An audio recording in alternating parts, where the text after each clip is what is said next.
Hey everyone, this is Derrick Broze of the Conscious Resistance Network, and I am here in the UK walking the streets, and I ran into this guy, Mr. James Corbett. Wow, imagine that in the flesh. In the flesh, in the UK. We're at the Better Way conference. We're both doing panels, we're doing talks. There's a lot of interesting conversations, transhumanism, AI, climate change, all kinds of stuff that both of our work has covered. And I'm excited for this conversation, even though we're not sure where it's going to go, because it's been 3.5 years since the first time we met in person. Right. And since our last interview, I'll put the link below, which we spoke in February 2020. And so much has happened since then. And I remember even in that conversation, we were sort of like, hey, you heard about this coronavirus thing happening in China? We were sort of guessing at what might be coming. I think in some cases we sort of anticipated what was coming. What has changed for you in your personal life, James? Let's step out of the work. Everybody knows what you've been up to, but like, how has COVID 1984 and everything we've witnessed changed, if it has, changed your life, your family's life, anything like that? Of course. I mean, as people know, there were no lockdowns in Japan. There were no mandates per se, but it was the horizontal pressure of everyone. Okay, now everyone puts on their mask and everyone takes the jab and what have you. Luckily, given the fact that I'm an independent person, I'm not part of a company, I could avoid that horizontal pressure myself, but everyone around me, a lot of the people I know who are teachers in the public school system, well, we got to get the jab. So a lot of people did. So of course, horrific from that sense. My own little family bubble isn't affected in that sense, but everything around changes, and there's no way you can avoid that.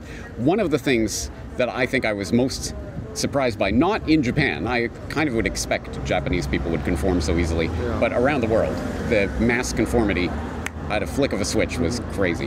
Yeah, and that's in the US. I mean, we're here in the UK, there were some major protests at different points in London and elsewhere, but still the minority of the rest of the people. And in the US, I mean, it was hard to muster up. I think the only big protests happened in LA and New York a year and a half into it. So definitely seemed like most people went along with it.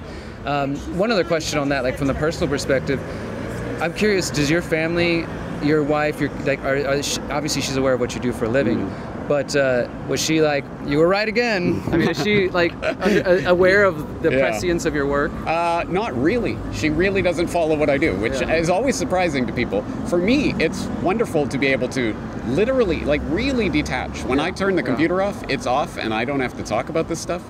But, I mean, like everyone else, it's the constant indoctrination and propaganda and what have you.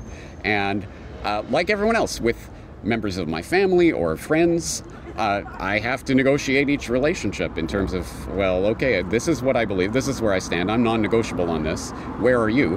And that's it's the trauma that has been caused by this incident amongst each other, right? Disrupting relationships. Now, thankfully, my family, my immediate family, even my larger family, I haven't had that kind of conflict where, I'm not speaking to you, I won't visit you, none of that garbage. But I know a lot of people have. And the amount of trauma that's been inflicted, not even talking about the health side of what's happened. And the health side is the other part of what affected me personally. Pre-2020, I was going to the gym, I was eating healthy, I was on track. I was getting ready to do my next documentary, then everything goes to hell. And the gym, you're not getting in here without a mask. Well, okay, I guess I'm not working out here anymore. Let myself go to a certain extent. I wasn't eating well, I was working too much. So that has been the personal side of this for me. And as I say, everyone has experienced trauma. The real question is, how do we heal ourselves while the world is falling apart? And that's the bigger question. That's a big question, and it's, I guess, more on the personal level. Each individual is going to have to decide how to handle that. That is an interesting aspect of it, like you said, the personal impact. Similar thing, gym, can't come here without masks. Luckily, when I was in Texas or Mexico, things were not nearly as restrictive as the vast majority of the world. But still, there are changes, like not just lifestyle adjustments, dealing with all the tyranny outside, but the way it impacts our relationships. I mean, we've met so many people who, especially Canadians, who've lost family members and friends for their choices. So it seems like both of us were kind of lucky in that way, that not having too many relationships strained. The other thing is, when we were last speaking, I had just released my book about technocracy and more importantly about solutions. And this is something, in addition to the conversation we just heard, technocracy, transhumanism, AI, which is now everyday thing. You've been talking about this since, you said 2007 earlier. I know you were reporting on it early in the Corbett Report. How does it feel now to kind of be at a place where we're at a place with folks who, until a couple of years ago, were probably what we might call normies, and just average, I don't mean that in any derogatory way, just regular people going about their lives. And now we're in a room where people are like, this is a satanic agenda, and the trans, things have changed. Like, how does that feel, like, from your perspective? Obviously, it feels good to see that more people are getting this. It isn't good that it took massive trauma to get there, but perhaps it always takes some sort of form of trauma. Even in my own experience, I kind of understood that things weren't going in a good direction, but it was really probably in 2006 when I was trying to enter Canada, and I got stopped at customs, and they were going through my bag like I was a terrorist and asking me about oh, you're reading this book? What do you think about this book? As if it's going to reveal my terrorist intentions or something. That experience was kind of the arrow through my brain. Okay, there's something really going on here. What is actually happening?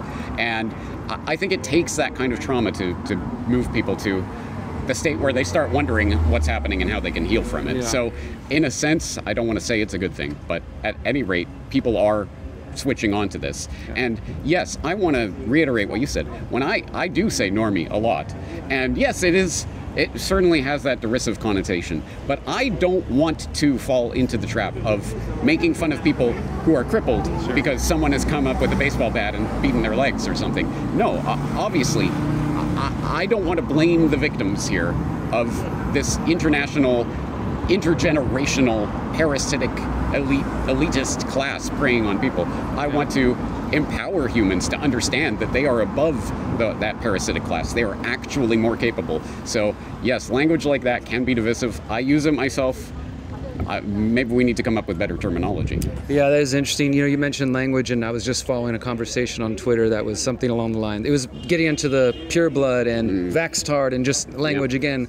And I commented on there that, for one, pure blood sure sounds like a lot of eugenics terminology to me. But also, the vaxxed things they're like, for me and my goal, and I believe yours as well, is to reach as many people as possible. And those are often people that maybe we are like, what is wrong with these people? But we still have compassion, or we hope to have compassion towards them. Can you speak to that, just the importance of us not becoming black-pilled or so, I guess, I think there's a tendency to, like, we're coming to these events, we're the enlightened ones, right? And all these sheep outside, like, how do we be careful not to fall into that trap? Being aware of the trap for what it is probably the first step in that. And dehumanization is always the first step towards trying to eradicate the problem, if we can just get rid of these people, right? And so once we start dividing ourselves, we have done their, they, them, those work for them. Because that is, I think, the fundamental thing they're trying to do is inculcate an anti-human mindset into the public so that we desire our own death, our own enslavement. We're a cancer, we need to be eliminated, blah, blah, blah.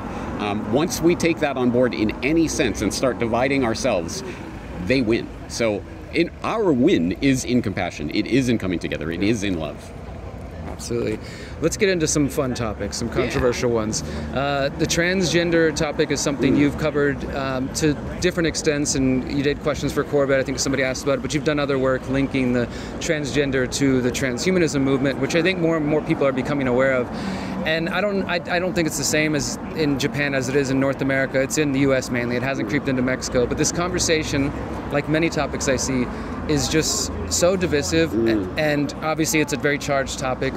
But from my perspective, I'm seeing the extremes on both ends kind of being the loudest voice, of course. Insanity's lost in there. The extreme of accept everybody no matter what they say, use the state to enforce it, pronouns, all this kind of thing. And if you question that in any way, you're bigoted, transphobe, etc.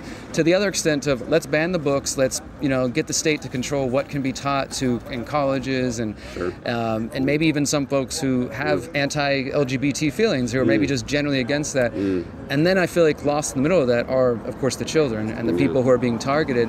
And I'm working on a mini documentary about this. I've sat with a transgender person to kind of pose these questions, and a parent, and really trying to tackle it from a nuanced perspective because it is such a complicated thing. What do you think? Like, how can we try to, for one, kind of navigate that minefield, but also help people through that see that larger agenda, the push towards transhumanism? Right. So for me, the fundamental voluntarist principle always comes down to who has the right to do what in terms of applying force in order to make someone do something. So every time we involve the government in the conversation, we're doing something that is going to undermine voluntarist ideals. So whether that government force is to start forcing people to gender people a certain way or whatever, or the government forces to ban books or whatever it is. Both ways, I think, are the wrong way of doing this. This has to come down to, again, navigating individual personal relationships. And personally, if somebody, if I don't have any transgender friends, that's just, I don't know anyone, but if I did, and we had negotiated some relationship where you must gender me this way, well, maybe as a respect for a human being that I care about, I would do so. But the idea that some government is going to force me to do that or fine me or something if I don't do that, that's obviously where the rubber meets the roads on an ethical side of things. The other aspect of this that you asked about was in terms of like I guess the culture war aspect of it, how people are getting lost in the nuanced topic of it. That's always the problem, isn't it? Nuance is the first casualty of any information war. And again, I think it's one of the things they're trying to divide us on. But the other aspect of it, yes, how do we start getting people to see sort of the bigger aspect of this agenda? And that to me is really the root of what is going on right now. It is a philosophical, ideological thing that is being pushed. This isn't some grassroots movement that just erupted naturally. It wasn't some civil rights 2.0. This is something that's being pushed by governments, corporations, media. So I think alarm bells should be ringing for everyone, including transgenders and others who are wondering about how this topic is being pushed by other people for other motives. What other motives could exist? And fundamentally, I think this comes down to breaking down philosophical, ideological identification distinctions that have existed in humanity for eons, millennia, as part of the push towards breaking down the fundamental distinction, which is called vitalism, the difference between organic life and inorganic life. That is where we are heading. Once we can start adapting our identification to anything we feel like, then it will be pushed on us that man, machine, whatever, you're a man machine, it's the same thing. That is where this is heading. How do you get people to see that? If you have good ideas of how to bring that understanding to people, I'm all ears. Yeah, I think it's the reason it feels complicated to me is, again, I'm sitting across from a transgender person, interviewing them and asking them, like, hey, what do you think about folks who say this? And, you know, they were open-minded. I also said, like, hey, I'm totally new to this, so if I say something wrong, like, please excuse me. It feels like there would be a hard, like, okay, so what do you say to folks who think that you're being fooled into eventually becoming transhumanism, right? It's so far from the reality. But to another point, like, you're a parent, I'm not a parent, but I'm an uncle 6 times over, and I look at them sort of in that way of, like, you know, I want to make sure to protect them in whatever ways I can. Yeah. And I look at the U.S. school system and just worry, like, all those things about what they're being exposed to.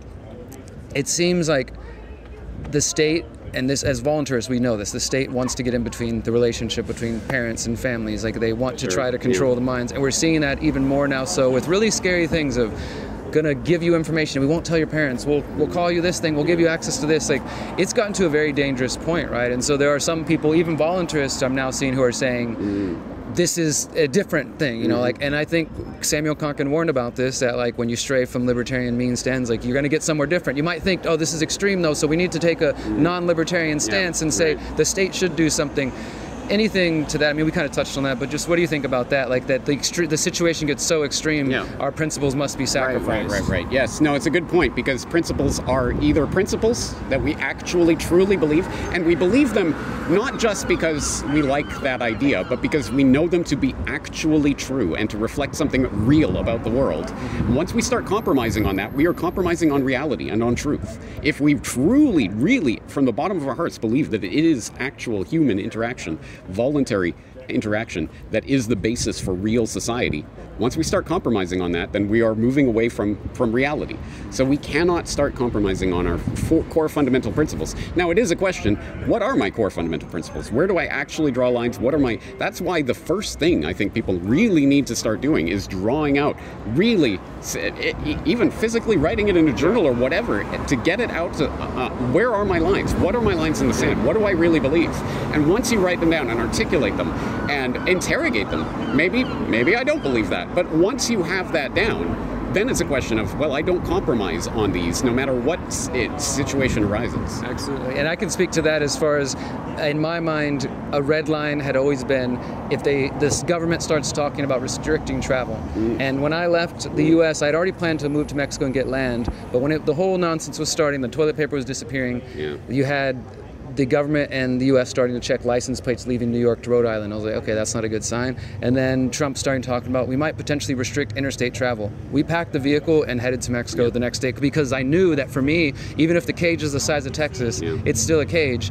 And the other thing I think as far as principles, yes, what you said, James, guys, if you don't know your principles, if you don't even know what that means, do interrogate that. I feel like part of the issue is that people like ourselves who've come from a voluntarist background know what that means and know what we believe in, and others who have woken up the last couple of years, they might be former Democrats, progressives, left-wingers, or they're conservatives, but they don't necessarily have a principle foundation. So they haven't they haven't heard of voluntarism, and so I see that's why some of this community is reacting like, yes, more government's the answer. They'll fix it, because they don't really have the background understanding of that. How can we help our audience understand the importance of voluntarism? I know you've done content over the years, but it's in the backlog, right? How do we help people recognize the importance? Well, first of all, everyone get out and vote DeSantis 2024. He's going to...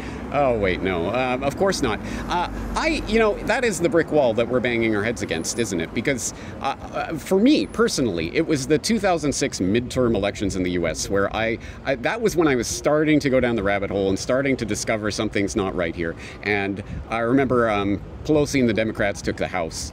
And everyone's talking, impeachment, they're going to impeach Bush, they're going to try him for war crimes, blah, blah, blah. And I remember listening to this crazy, whacked out conspiracy theorist, Alex Jones, who said, no, they're not going to do anything. It's all a political charade. It's wrestling for grown-ups. They're not going to do anything. And so I thought, here's an empirical test. Either, as I kind of thought, maybe they're going to do something. They're going to do something. And literally the first thing Pelosi came in, Speaker of the House, impeachment's off the table. We're not going to do that. We're going to move forward, blah, blah, blah. Oh, okay. I guess my political landscape, my map that I've been using all these years is wrong. What do I do now? Okay, so I reoriented myself. It took me a few years to get towards voluntarist principles and realizing that the whole governmental system, the idea, is fundamentally flawed. But once I got there, there's my principles. And from there, it's a question of articulating that to others. I think, again, like the trauma, everyone needs I won't say everyone needs the trauma, but trauma can help people learn to reality. I think political trauma can help people learn the reality of the political savior coming from on high. And the frustrating thing is watching it happen every single cycle. Don't worry, guys. It's all taken care of. Ron Paul's going to save the universe. 2012, end of the campaign. He wraps it up with the flag behind him, Republican, I can, whatever. He had this flag up, and he was promoted. He put his endorsement on Romney. All of that. He denied 9/11 truth. All of that stuff. But we can forgive that, right? Because he was mostly good on most of the things. Okay, fair enough. Ron Paul did a lot of good work in terms of spreading real messages. Woke up a lot of people. But as a political savior, no. And then, of course, Trump and all of that nonsense that we had to put up with for years of people telling us, you don't get it, James. He's going to do it. If only he was right. If only he was in power during the scamdemic. Oh, wait. Yeah. So I like to think more people get shaken out every cycle. I think so. But more statists are being indoctrinated every single day through the public indoctrination system. Little push and little give. Yeah. So, and to that point, so you've interviewed Robert F. Kennedy Jr. prior to the presidential campaign announcement. Would you put that in the same category of what we just discussed? Yeah, I would. I like a Ron Paul. He can have a great message on certain subjects, maybe not certain others. Climate, where is he on climate these days? That kind of thing. Sure, but on terms of the biosecurity and the scamdemic and all of that, great. I hope he gets some time to put that message out in front of the public. But, am I expecting that that's going to make a political difference? Not at all. Do I think he'll get within 100 miles of the White House? No. Even if he did, do I expect that he would be able to change anything, even if he was pure and wonderful? No, I don't. And I'm not saying vote Kennedy. I'm saying I hope he gets some part of this message out there, because fundamentally this is not a political war. It is an ideological war. Yeah. And the more we can have real information, real truth put in front of people, I really believe people resonate with truth. You have to sell lies as hard as you can, propaganda, indoctrination. But truth is apparent, and once people see it, I like to think they get it. Yeah, and I feel the same way, that he's going to bring some conversations to the table that need to happen. But we already see the Democratic Party and the Republicans, they're not interested in debates and forums. So the vast majority of Americans, what they're hearing is, oh, that's a crazy anti-vaxxer. Yeah, he's part of the Kennedys, but don't trust him. And I would caution people to put their faith in that again. Ron Paul played a role. He woke up a lot of people who are now doing great things. But even now looking back, I have to question and wonder, like, wow, was that causing more people to put more faith in the system every time, right? And especially now RFK is running the Democratic Party. So there might be people who now think, okay, maybe I will be Democrat one more cycle, one more round, and it continues.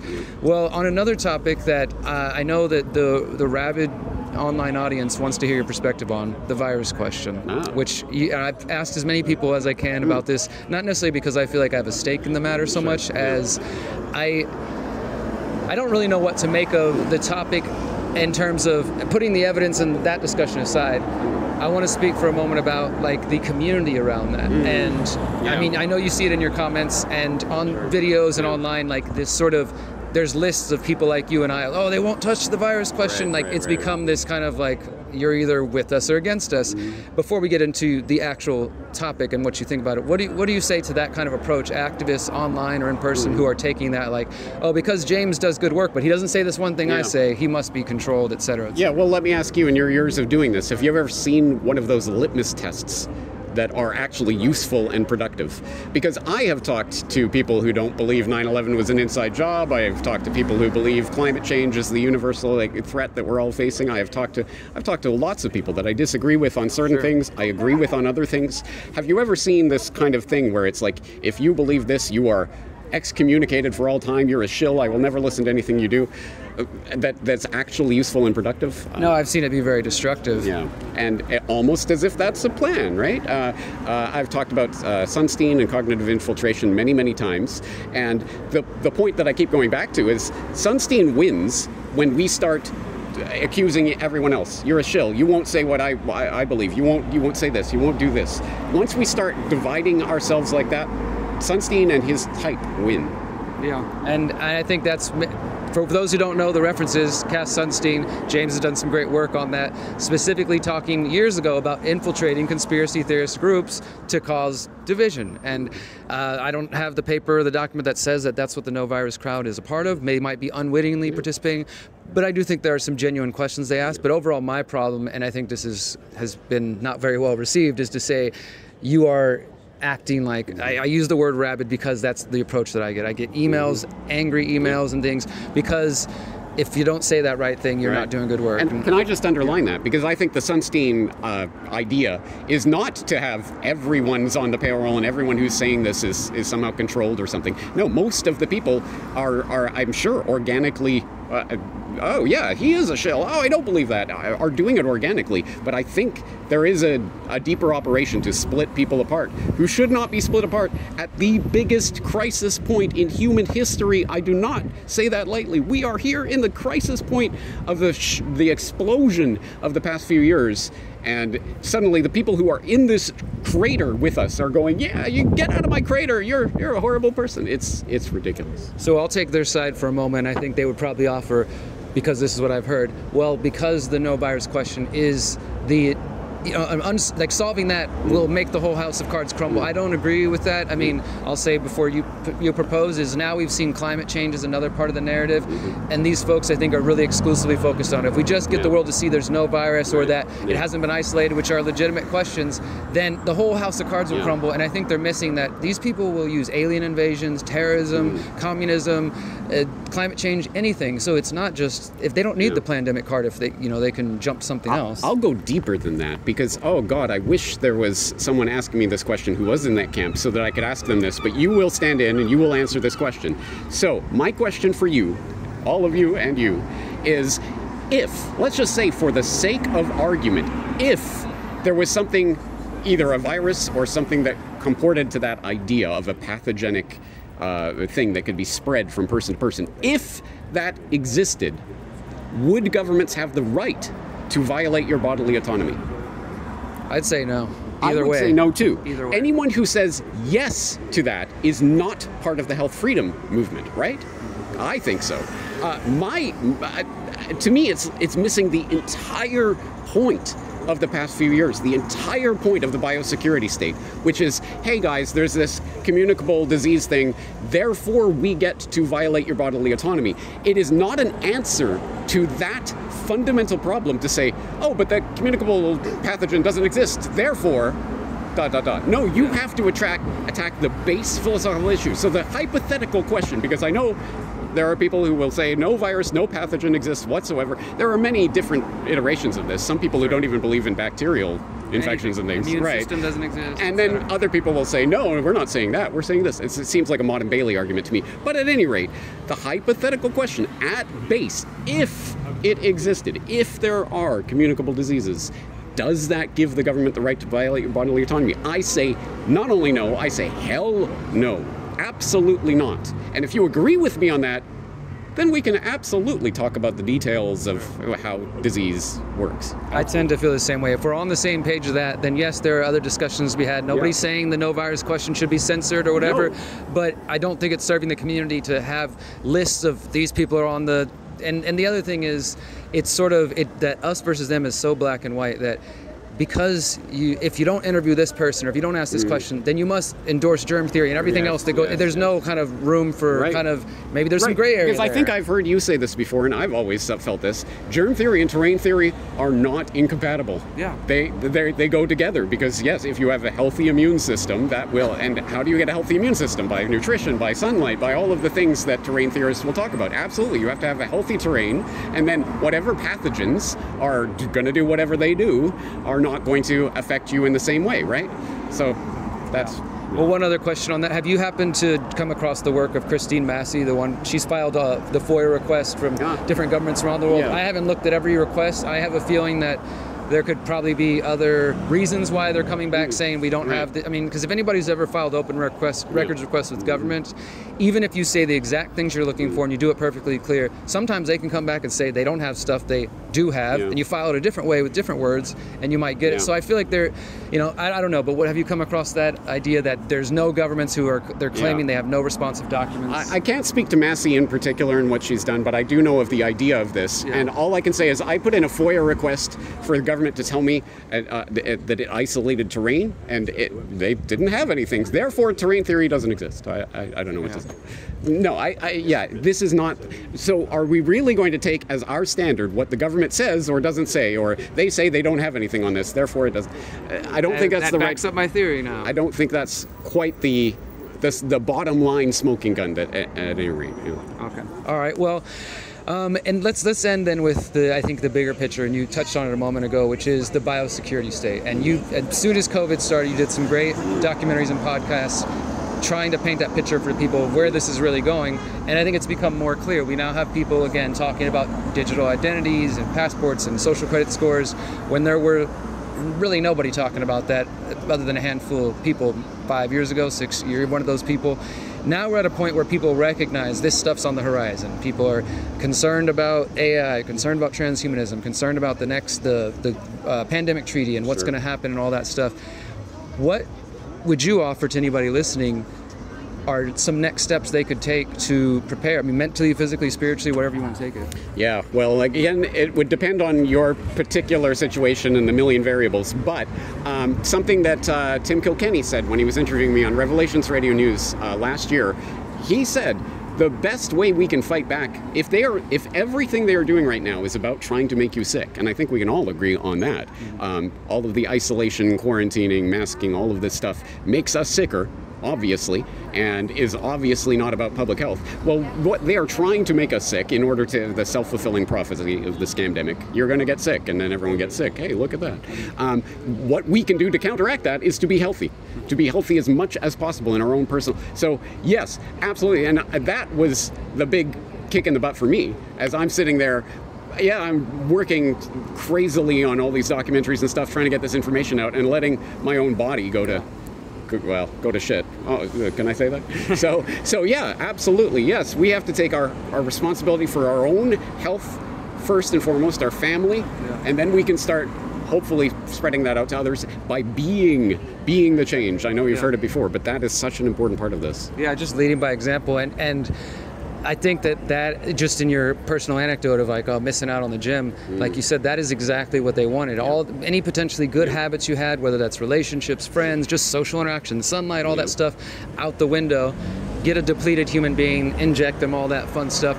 So maybe the challenge is June 2023, Get James Back in the Gym challenge. And so the only thing left to do, I think, at this point is for each of us, as you were saying, James, to take personal responsibility for our lives and to be an example, to lead by example. I think that's why people might look to you or myself or anyone here, is because we're just taking action. You know, we're not sitting around waiting for other people. And so if you listening feel inspired to do anything, make art, make podcasts, make music, you know, go to the gym, take care of yourself, any of these kinds of things, don't wait around to do it. This system is not waiting. These people are working every day on their Agenda 2030, and I think it's time for us to have our own, what I'm calling Agora 2030 or Liberation 2030. Let me just put in the plug for what you're doing, because when I think of leading by example, it's hard to think of a better person than Derrick Broze, who's doing everything. Freedom Cell, Conscious Agora, Conscious Resistance Network, all of these incredible activities that you're a part of that are all based on doing. And that's what I love to see. People getting out there and motivating others to do things in the real world. It's wonderful to talk about them till we're blue in the face. Hey, I'm good at talking about things, that's what I do. But it's people like Derrick who are out there doing it, who need your support. So I hope people who are watching this will do so. Thank you, brother. Well, it's been a good conversation, guys. This is Derrick Broze with James Corbett. We're in the UK. Until next time, remember, you are powerful, you are beautiful, and you are free if you want to be. Peace.